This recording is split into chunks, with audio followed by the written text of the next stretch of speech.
Magandang araw po sa lahat. Ang aralin po natin ngayon ay ang Asambleya ng Pilipinas.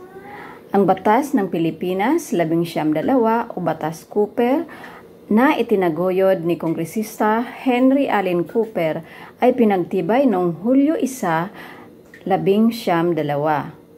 Ang batas na ito ay nagtadhana ng pagpapadala ng Estados Unidos ng 2 residenteng o komisyonado.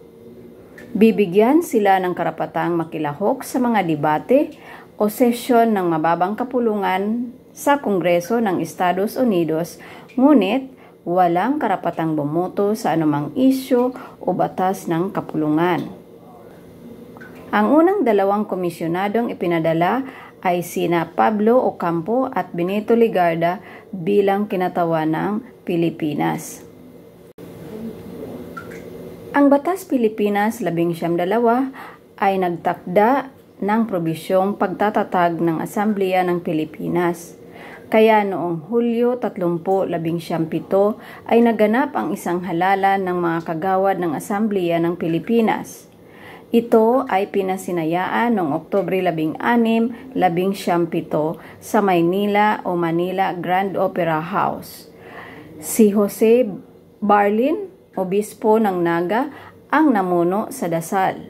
Nahalal si Sergio Osmeña Sr. bilang speaker at si Manuel L. Quezon bilang leader ng Mayorya. Bilang paghahanda sa pagsasarili, itinatag ng pamahalaan ang Asambleya ng Pilipinas.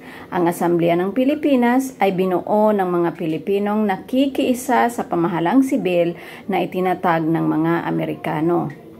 Sa pagkakatatag ng Asambleya ng Pilipinas, naging malaking hamon sa mga Pilipino na mapatunayan na handa na ang Pilipinas sa pagsasarili at pagiging malaya.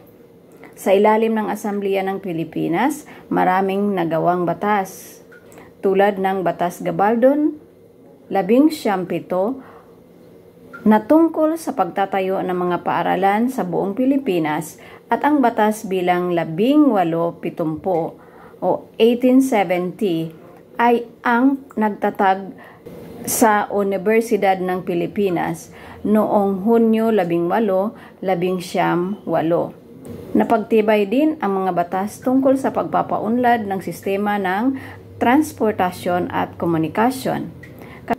Kasama din ang batas tungkol sa sakahan, tulad ng patubig at bangkong pansakahan. Maliban sa pagkakaroon ng Asambleya ng Pilipinas, marami pang napatunayan ang mga Pilipino sa kanilang kahusayan sa pamamahala.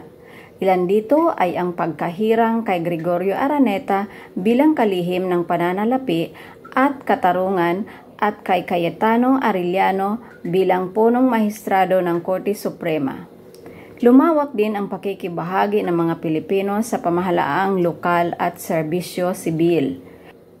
Noong 1918, tinatayang 4 na bahagdan na lamang ng mga posisyon sa pamahalaan ang hawak ng mga Amerikano. Sa kabila ng pagsisikap ng mga Pilipino sa mababang kapulungan na patunayang may kakayahan sila sa pamamahala, sinasalungat pa rin sila ng mga mambabatas na Amerikano. Ilan dito ay ang pagpapawalang bisa sa Batas Sedition noong 1901 na nagpaparusa sinumang may pahayag at sumulat ng anuman laban sa pamahalaan ng Estados Unidos. Gayon din ang Batas Panunulisan o Brigandage Act noong 1902 na nagpaparusa ng pagkabilanggo sa mga Pilipino na magtatayo o bubuo ng mga samahan at kilusang makabayan.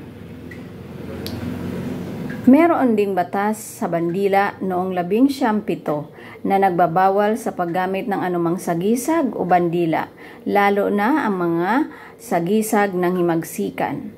Ngunit, ang batas na ito ay pinawalang bisa noong 1911. Ang mga pagsasalungatang ito ng mga Amerikano ay natapos din noong 1916 nang pagtibayin ang Batas Jones na nagtadhana sa pagkakaroon ng Senado bilang mataas na kapulungan na siyang papalit sa Komisyon ng Pilipinas.